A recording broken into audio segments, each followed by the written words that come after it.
Good afternoon, everyone. Welcome to the Boma Show. My name is Russell Gerber, and I'll be with you folks for the next hour or so. As always, please feel free to send in your questions on our Facebook channel. So a big welcome to all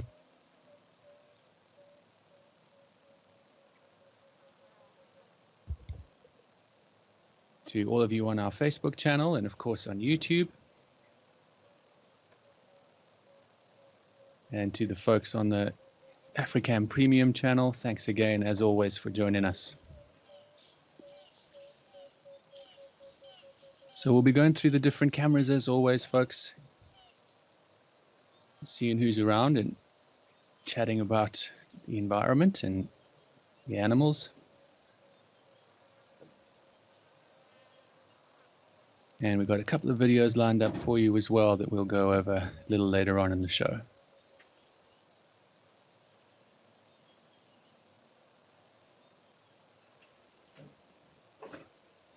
Welcome to our viewers, our regular viewers. Suki from the UK. Cold up in Europe, it looks like. Nadia, thanks for joining us. Patricia, Emma, Susan. And of course, those joining us on the other channels too. It's good to have you. We started off at Rosie's today to see who's around. It looks a little quiet there, so we're going to cross over now to Tao, I think. And see if we've got some of our usual visitors around.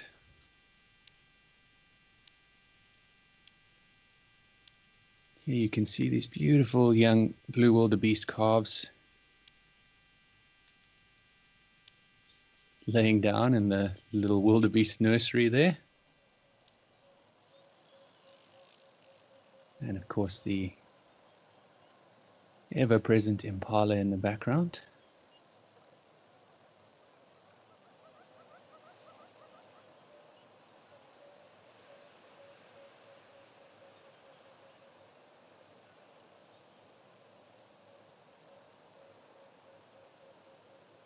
And in the foreground for the birders out there, we've got our little blacksmith lapwing that we chatted about yesterday.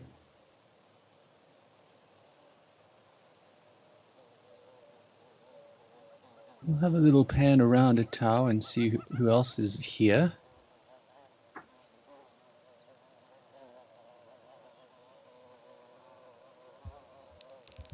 These little calves that we see are pretty common to see for most of our mammal species around this time of year, particularly the antelope. In South Africa, many of them can give birth pretty much any time of year. But there tends to be a concentration around the summer when, of course, there's a lot of vegetation around. Our most predominant antelope species, the impala,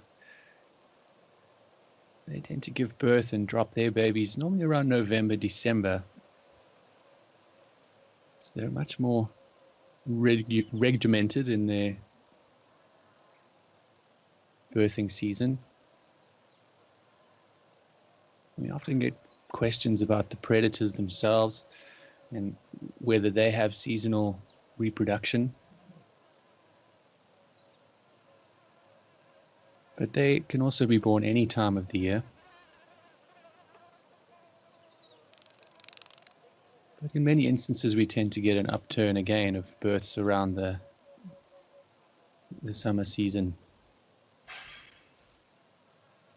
And the reason for that, of course, is that there are a lot of youngsters around, and it does make it easier for the lionesses to hunt. Other predators like leopard, cheetah as well.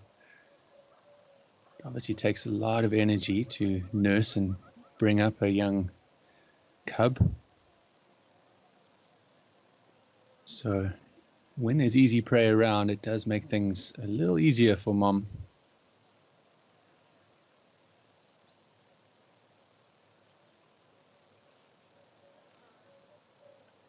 We see here we've got these beautiful waterbuck as well, a tau.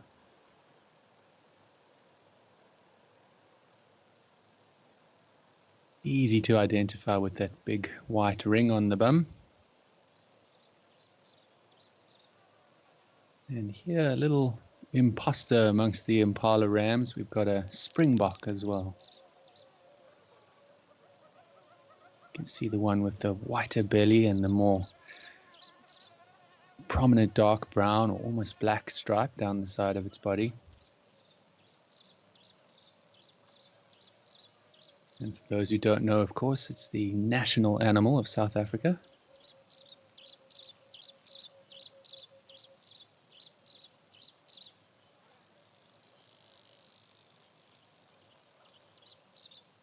You can see amongst this impala herd a couple of younger males. This is what we know, or is known as a bachelor herd. You'll often see a couple of youngsters in amongst the older boys. They'll be learning from them and play fighting mostly with each other, those that are roughly the same age. Building up those muscles and strength for the day when eventually they attempt to challenge a male for the control or the dominance over a herd, which of course will then in turn allow them to mate with those females. So in certain times of the year, in the rutting season, the impalas can be quite vocal, snorting at each other and quite a lot of fighting. And around that time as well, with the distraction of being focused on mating and of course focused on keeping other males away from your herd, those males can also be quite vulnerable to predators.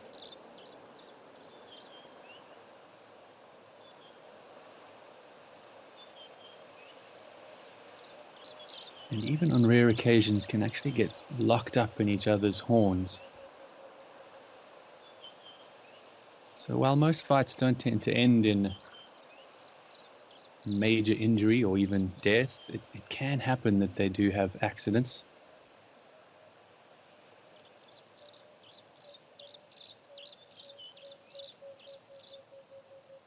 You can see our waterbuck laying down in the thick long grass.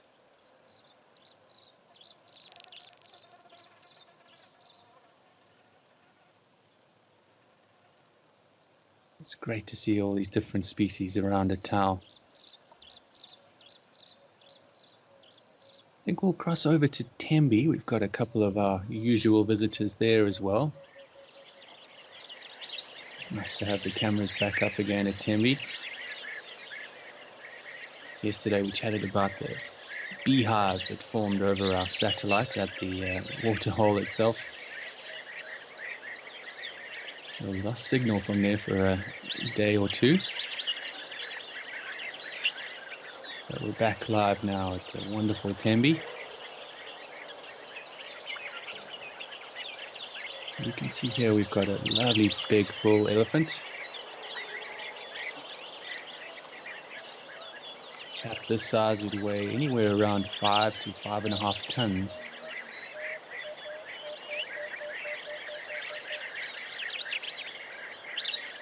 And some of you may know as well, elephants don't tend to actually have a very good digestive system.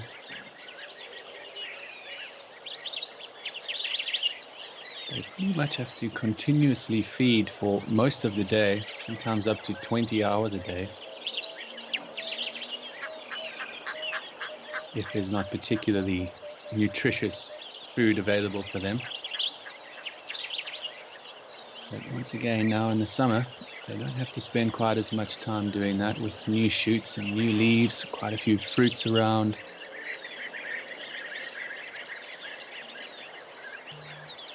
So they can spend less time feeding.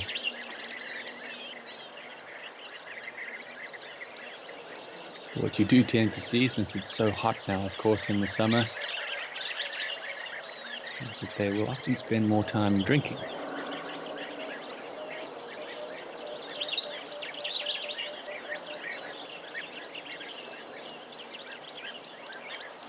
No, we can only see the back half of this elephant for now. You can see that tail waving non-stop. Very common to see for almost all the mammals around Africa this time of year. A large number of flying insects and parasites around. They use those tails, of course, to try and keep those insects away from sensitive areas of their body around their genitalia.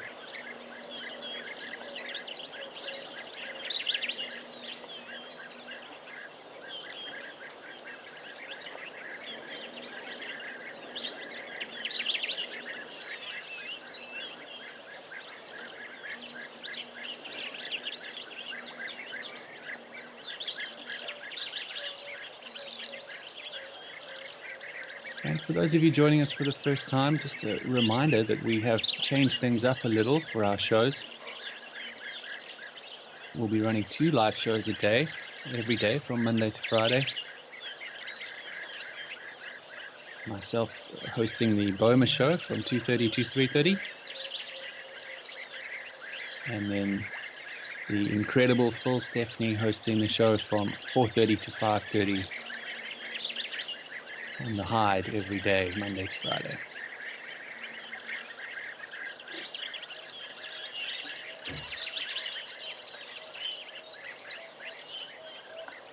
And we want you to stay with us for the shows in between, because we will always have the cameras going between our various locations. Between the shows, we'll be doing a bit of Zen time, quiet, and just listening to the bird calls and seeing who's around. And we'll also start putting up a couple of highlight videos that Phil and myself will be commentating over.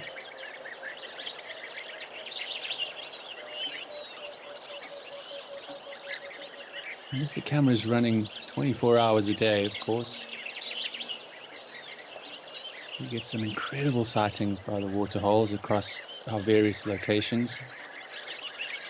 So there's always lots to chat about and lots to see.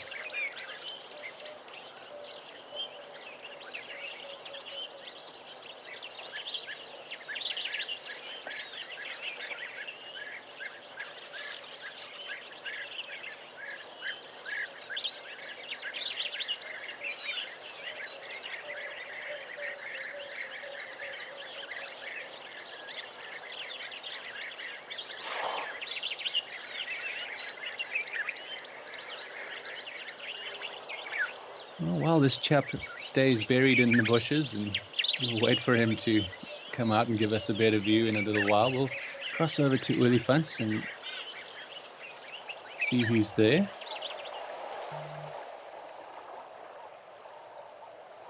So nice to see the river at the moment, with all this water around.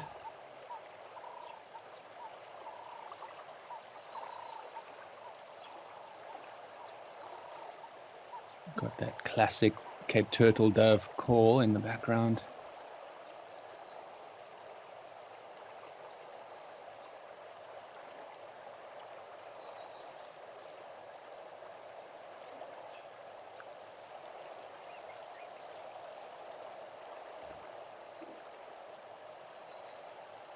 While we're looking around, we've got a comment from Suki.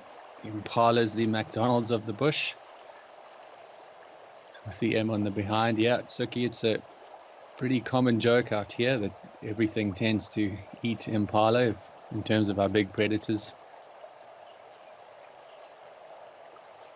And so for our viewers who haven't seen that before, if you have a look at the impala next time around the backside, you can actually see these black M-shaped coloration on the back behind that looks almost like the golden arches.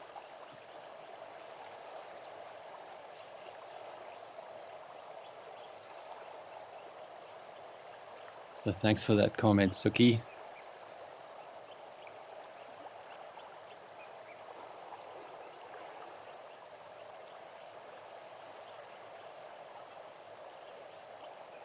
And also a comment from Andrew. Everything looking so green at the moment. Thanks for watching, Andrew.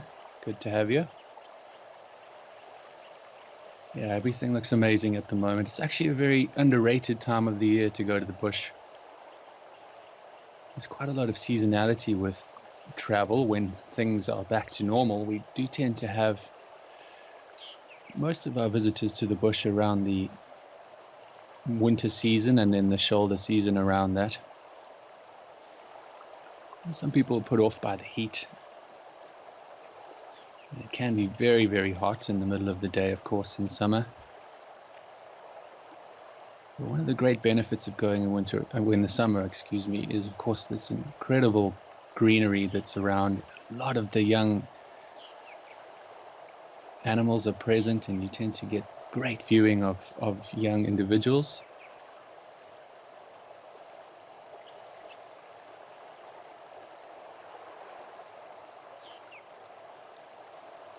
And it's also pretty prevalent as you see the animals in fantastic condition.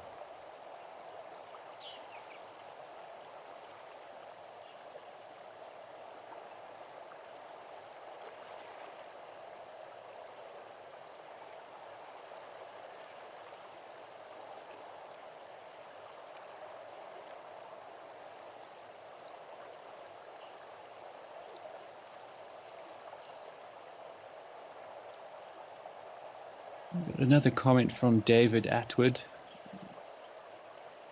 Hi, David, in Louisiana. Good to have you with us.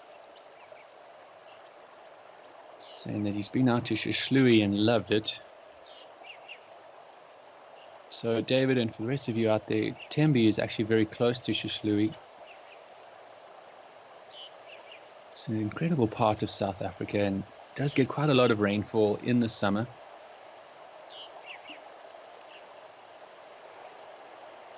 And for that reason, it stays greener than a lot of the other prevalent safari areas here in Southern Africa.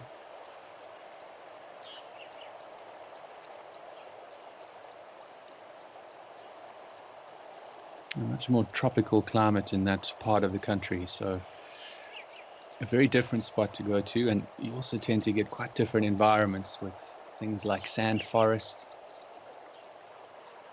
some great marshy areas,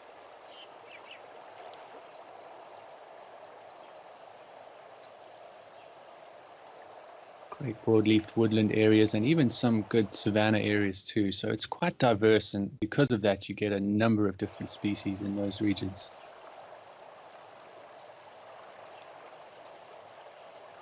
And the birding is really incredible there too. So glad you enjoyed it, David. It's a great spot to visit.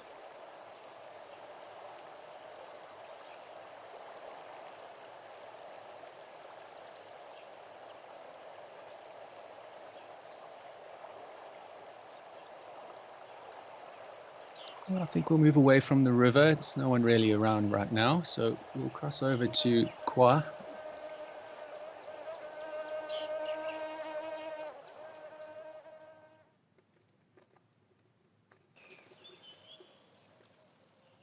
See if we've got any visitors around here.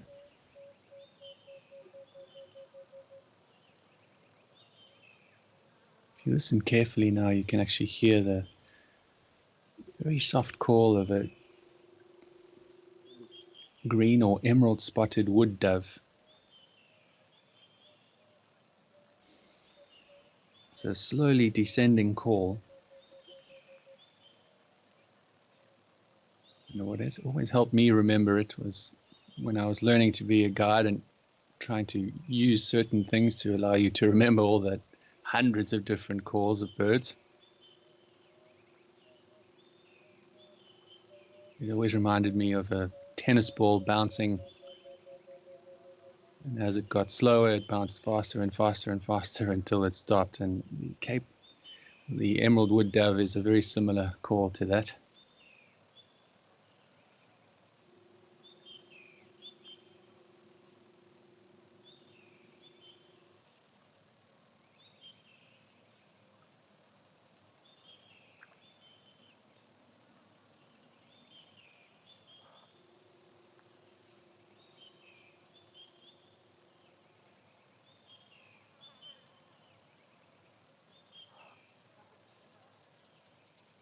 As you can see, all of the different locations all looking really green and healthy at the moment.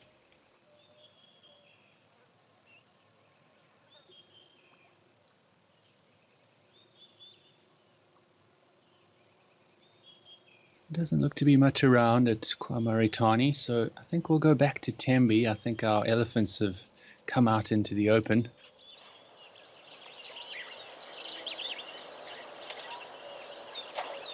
Here you can see these two lovely elephant bulls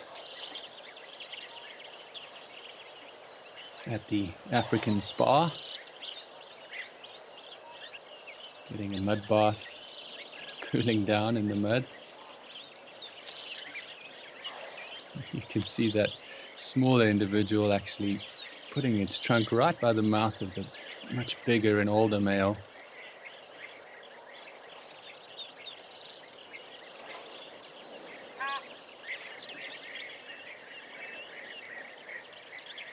It's often a sign of submission, basically just admitting, okay, I'm smaller than you, you're the boss around here, but do you mind if I have a mud bath myself?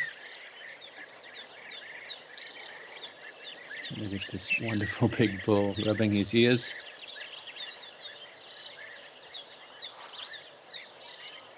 It's got a good swagger going on at the moment.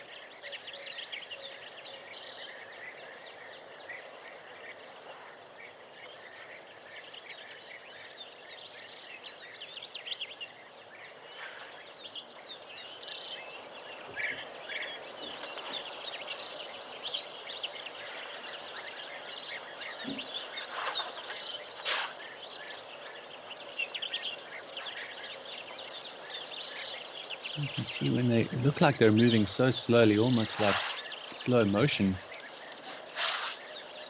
You can see how much ground he covers just walking across with our camera following him now.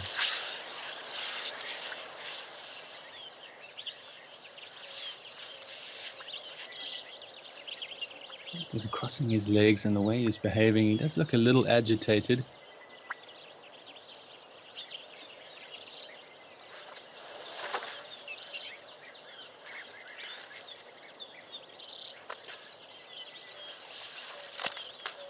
It's difficult to tell now from this distance, but it's possible that he might be in must.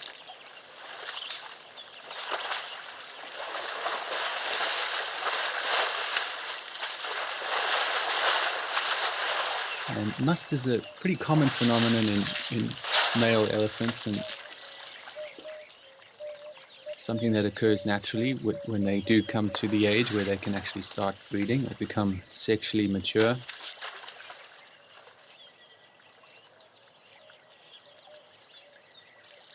You often get a secretion from the temporal gland, which is much easier to see when the ears are dry. You can actually see this much darker color around the temporal gland, but it does look a little darker, so it's possible that this chap is in the early stages of must.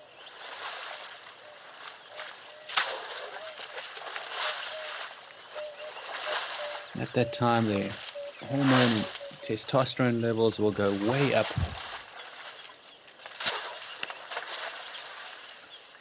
And at the height of must, they'll actually be secreting liquid from their penis almost constantly and dripping water and losing water.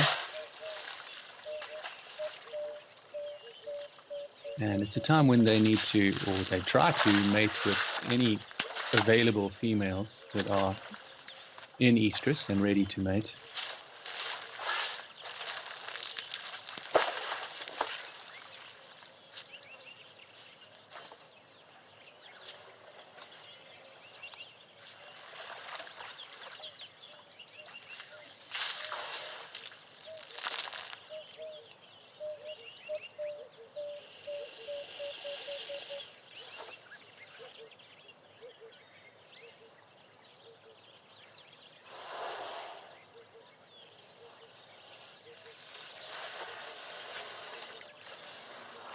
Looks like the older male wants to be alone.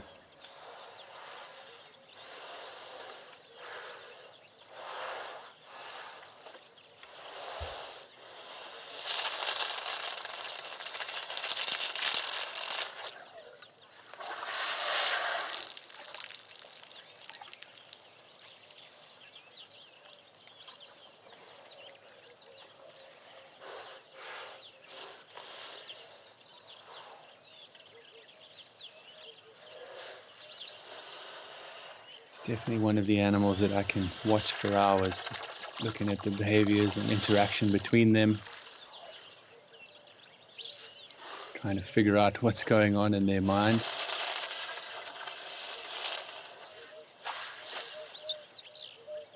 We often get asked about the intelligence of various animals, and elephants in particular. It's obviously something pretty difficult to judge.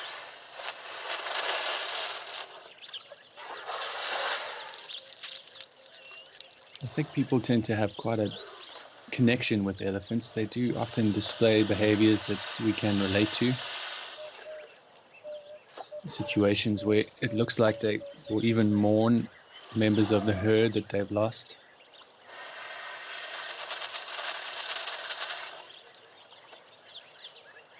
And they're quite expressive too. So when they are agitated, that shaking of the head and swinging of the legs, they can really give you a clear indication when they're not happy.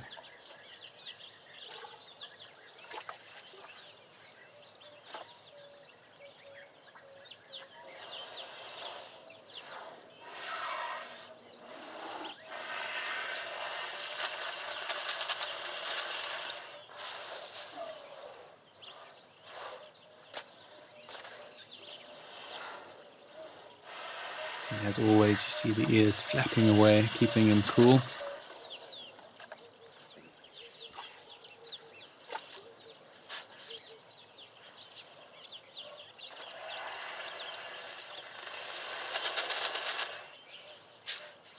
I was saying earlier how the digestive systems are not very efficient. I've mentioned before that they actually only digest around 60% of what they eat. The rest actually comes out as undigested waste.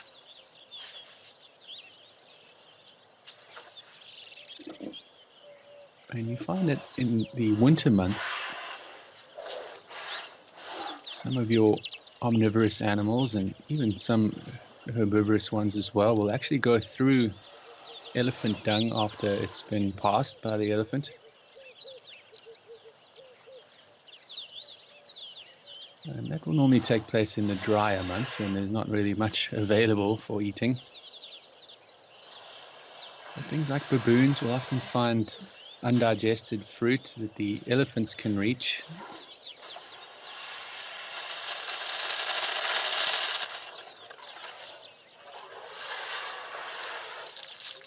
And even other bird species, antelope, that will actually break apart that dung and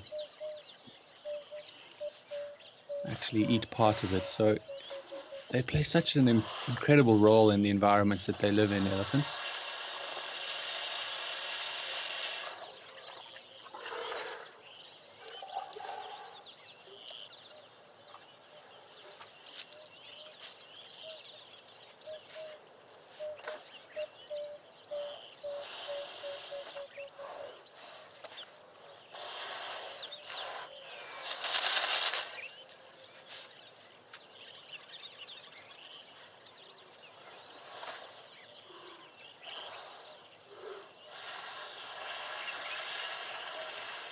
Keep those questions coming in, folks. If there's anything on your mind, let me know. A little video from you from Tembe as well. Thought it'd be a good time to show it to you. Just a great video of a big tusker here at Tembe, having a fantastic mud bath.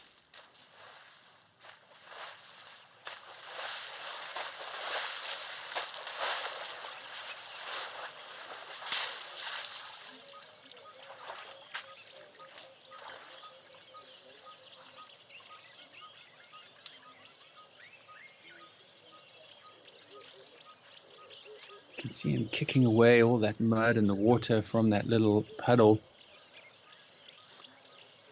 Something else we've spoken about in the past, how elephants will also play a role in almost forming the environment around them.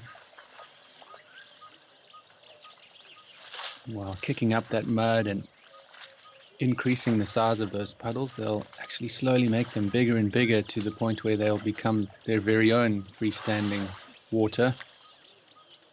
And every time it rains, that can potentially become a new waterhole.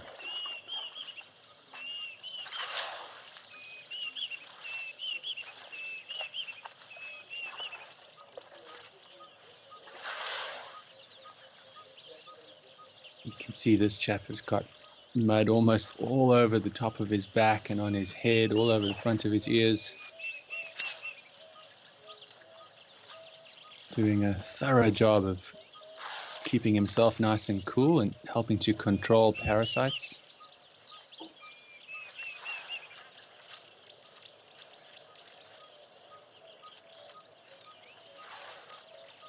It's also really nice to see, of course, is these huge tusks on an individual like this.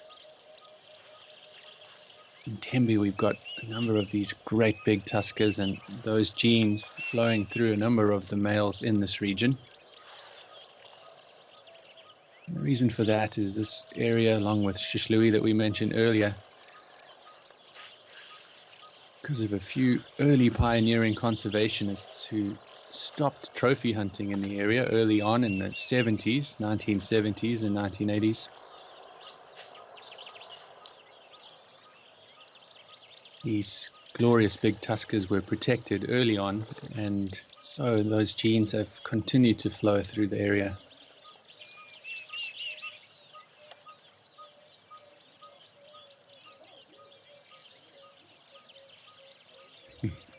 Look at him standing on his 3 legs like that. Elephants often do it. It's questioned why they do. It's likely that they're actually just resting 1 foot at a time. I suppose if you were on your feet all day for 20 hours feeding and you weighed around 6 tons, we would probably also want to rest a foot.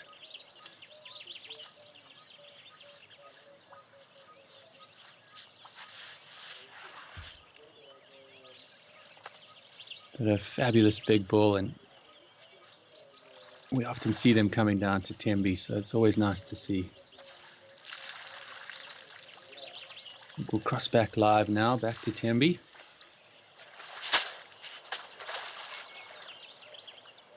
There you can see this big bull still enjoying a fantastic mud bath. You'll see on this one too, on his right tusk, which is slightly shorter than the left.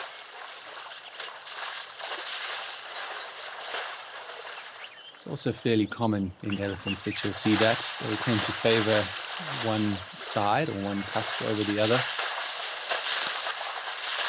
And they'll use that for foraging and actually breaking bark away from trees in the dry season. Because they utilize the one more, you tend to see it get worn down a little quicker, just like being right-handed or left-handed.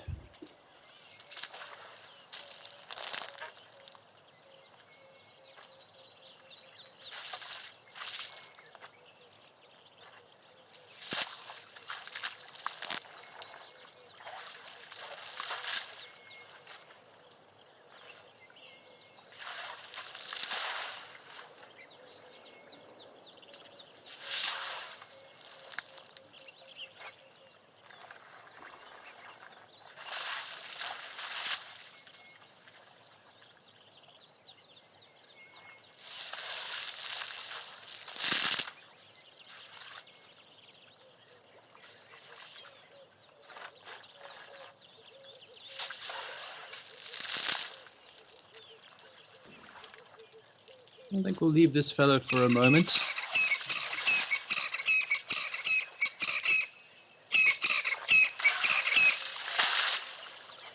We'll cross over back to Kwamaritan. We've got one of my favorite birds.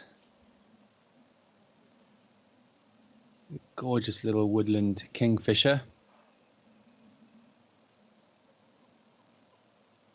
Well, giving us a welcome. Thank you for that.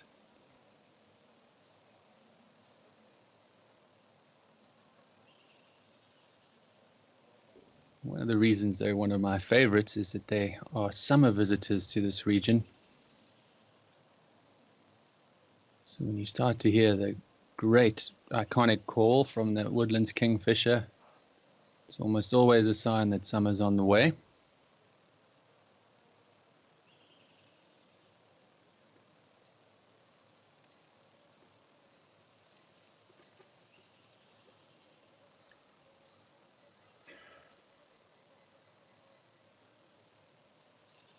We've seen this one around a few days now at Kwamaritan. They're not always actually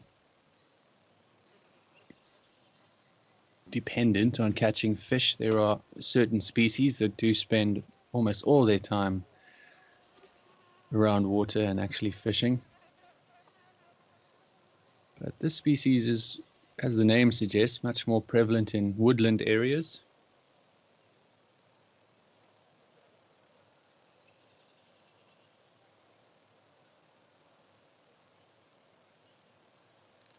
And they tend to feed on more terrestrial type animals, from insects to small reptiles.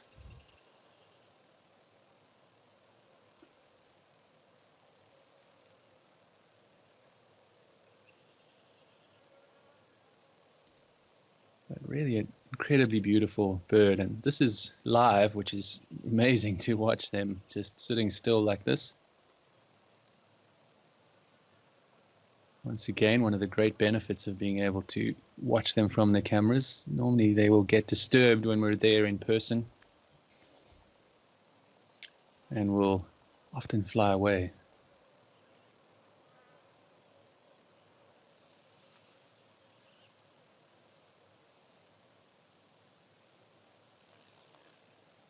But thanks to the zoomies for catching that. Not always easy to get a good view of the kingfishers and the birds. So an amazing view there.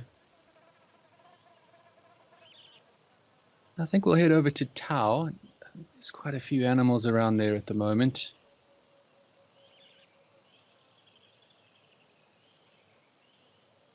This kingfisher looks like he's going to hang around for a while.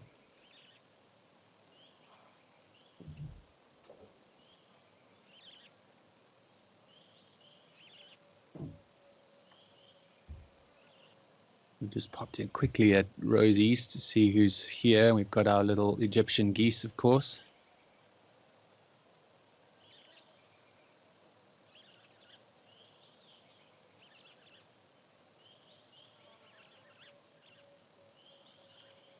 And here we are at Tau now. As I mentioned earlier, it was so nice to see so many different species in one location.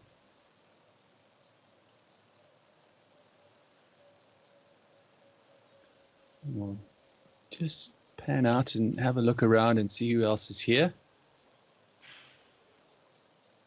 Got our blue wildebeest and the impala, of course, in the background.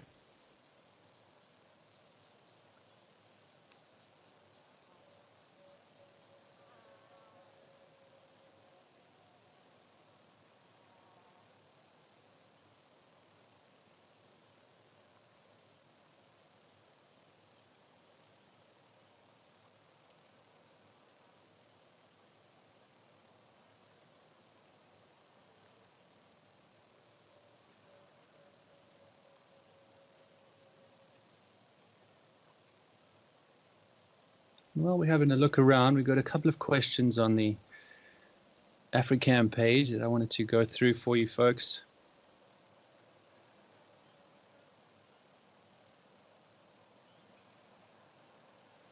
And the first one was a question about Naledi Dam with the overgrowth, and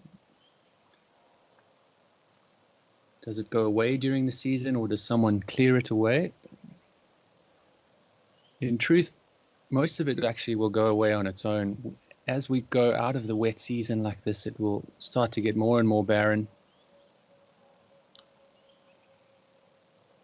And we also try to have as little impact on the environment as possible. So if we can avoid it, we don't tend to clear areas.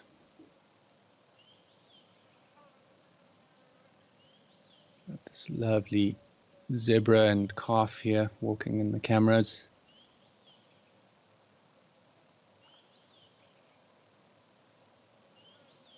course, the calves very playful this time of year, building up those muscles and making sure they can move quickly if need be.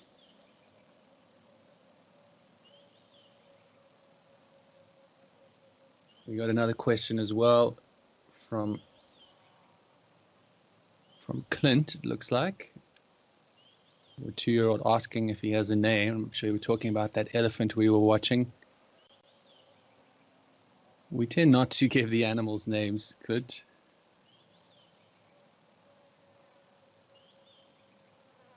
It's a wild environment and can be difficult to get attached to the animals as things can happen. But certain individuals, of course, are very recognizable and will often get names like Half Tusk, or in one instance, we had a beautiful leopard in the area where I was guiding, and he had half an ear missing, and his nickname was Tyson.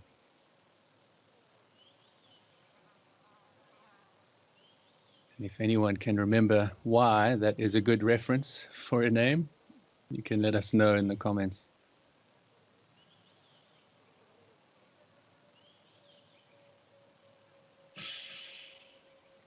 Some great things around at Tau as well. We had zebra, we've had waterbuck, springbok, blue wildebeest as well, and of course our impala.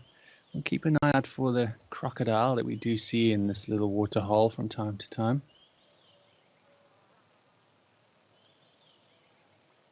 Sometimes more than one, but a lot of people don't realize that crocodiles can and do move quite long distances along land between different water sources. So they won't always stay in one location.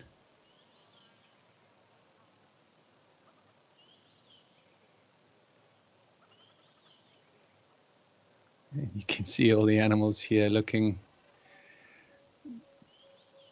quite dry and quite unhappy about being in the bright sun like this.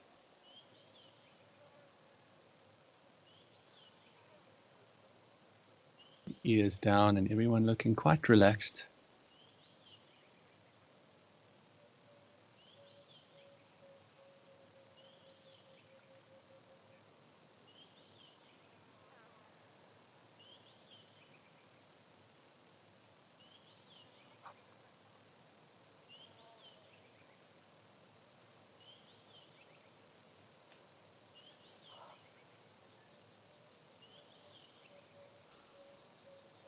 So everyone's taking it easy here at Tau. We're going to cross over to one of the cameras we haven't visited today. We'll go over to Cat Eye Pan. Have a little look around and see again if we have any visitors here.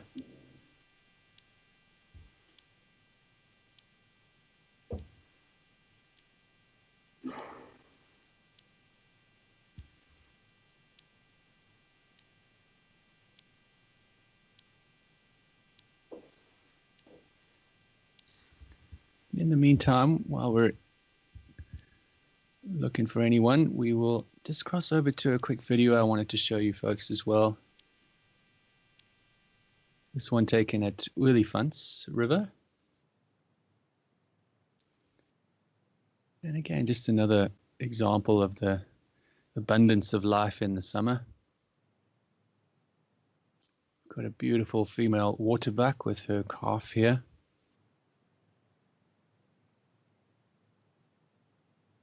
You can see the difference in coloration as well, and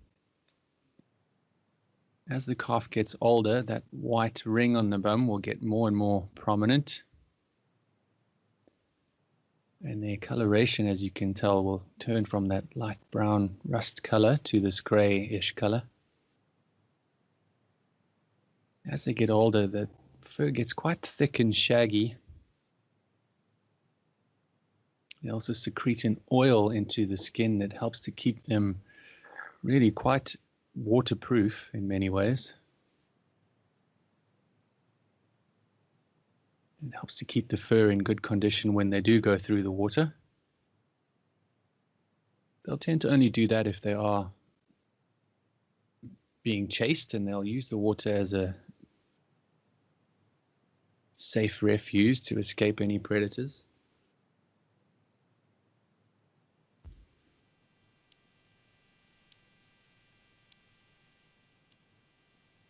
But it's so nice to see the calves around. And as I said, keep your eyes on the cameras. There's a number of them around of all the different species at the moment.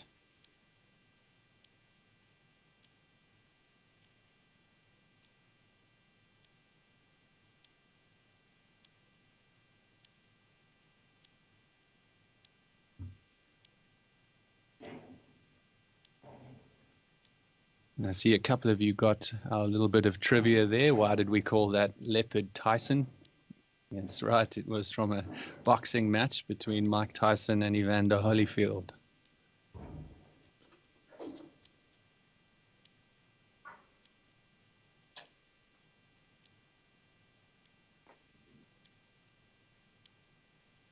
So correctly, we should have called him Evander because it was Mike Tyson who actually bit Evander Holyfield, but it seemed to work better. He was a big, big dominant male, and he was around for many, many years, and one of the biggest male leopards I ever saw, actually. He was around 90 kilograms, which is very, very big for a leopard.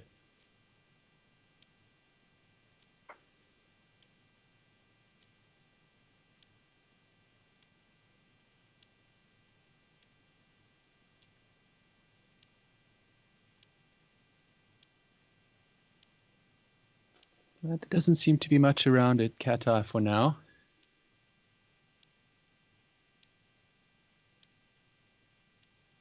We got a question from Bonnie on Facebook. Do you ever see snakes? Bonnie, thanks for the question. Yeah, we do sometimes see them on the cameras from time to time. As you can imagine, they are really well camouflaged. But a few weeks back, actually, we had a wonderful highlight video with a gorgeous python next to the waterhole, which I believe was at, I'm just thinking, I think it was at Naledi. A huge African rock python.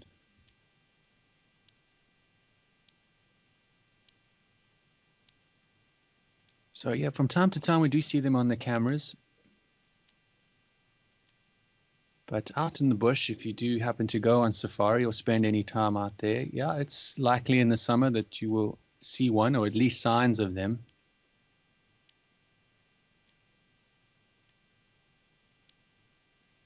Snakes are generally very shy and react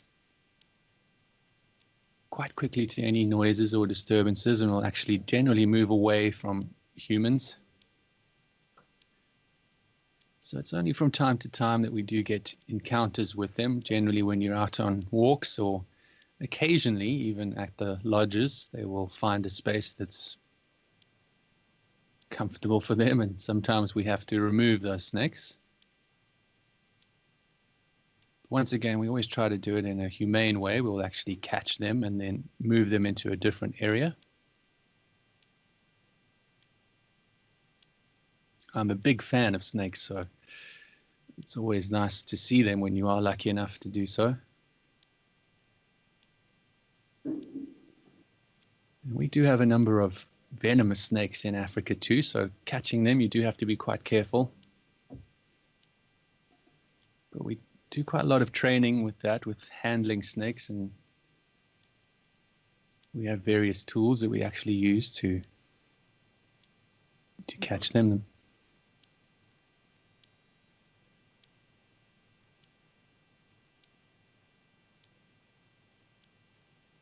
Oh, we had a lovely bird there. He just flew away at the wrong time. It was difficult to make out exactly what it was. Like a beautiful long tail.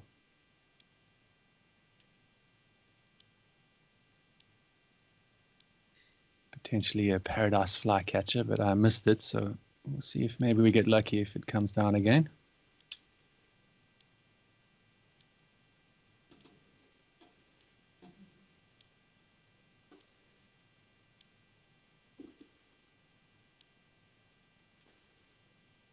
then we got a question as well from Magda on the site, on our website. It's a long time that we haven't seen elephants at Tau. We used to see big herds last year. Thanks for the question, Magda. Yeah, it's pretty common across the cameras right now in the summer that the elephants will move away from the permanent water holes, which is where we have our cameras. Now that there are puddles and water all over the reserves with the heavy rains we've had, those herds can move further away from the permanent water sources and actually graze in different areas.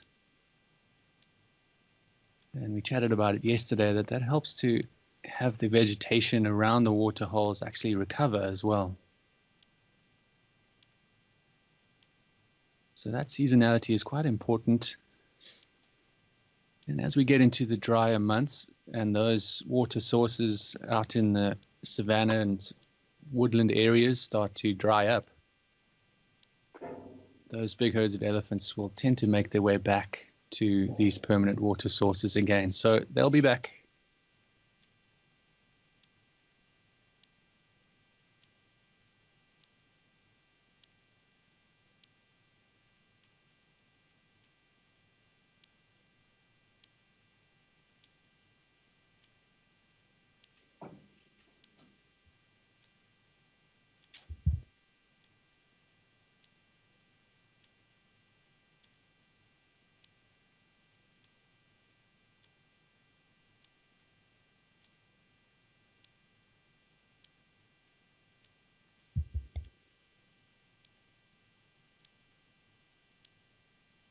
All looks pretty quiet around the water hole right now. But thanks for all the questions, folks. It's always nice to hear from you. While things are a little quiet, we'll look at another video, I think.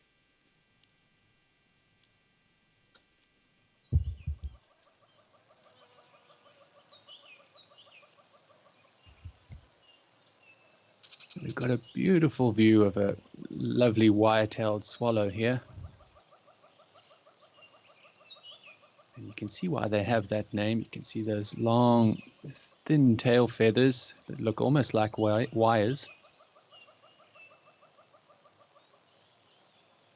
And that russet brown cap is quite indicative of this particular species as well, and the white chest. But a really beautiful swallow. And they've been around the cameras for quite a few months now, and we're getting quite good views of them. So again, for those birders out there, it's always nice to keep your eyes out for whoever comes around. We've had a few different species here.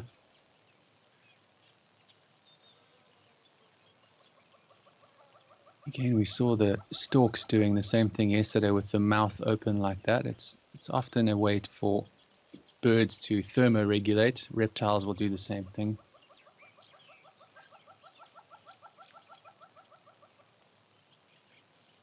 And this chap also looks like he's keeping an eye out for any potential prey. They, of course, will take flying insects on the wing.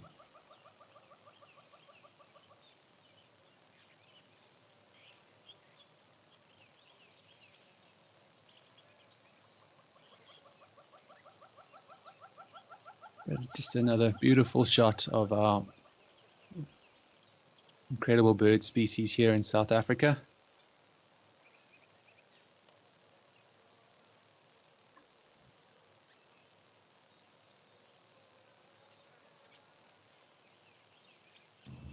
So thank you for that, Zoomies, for catching that great shot. And to all of you out there, thanks again for joining us. Our video will be carrying on live on the YouTube channel. And for our Facebook viewers, we'll be kicking off again live for Phil's show at 4:30. Keep us tuned in on YouTube and, of course, the website, Africam TV. Thanks for all the great questions today and comments. Lovely to have you. And I'll be back again tomorrow at 2:30 to enjoy the sights and sounds of the African bush.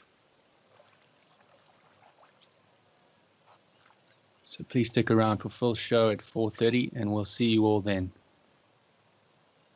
Thanks again, folks. Ciao for now.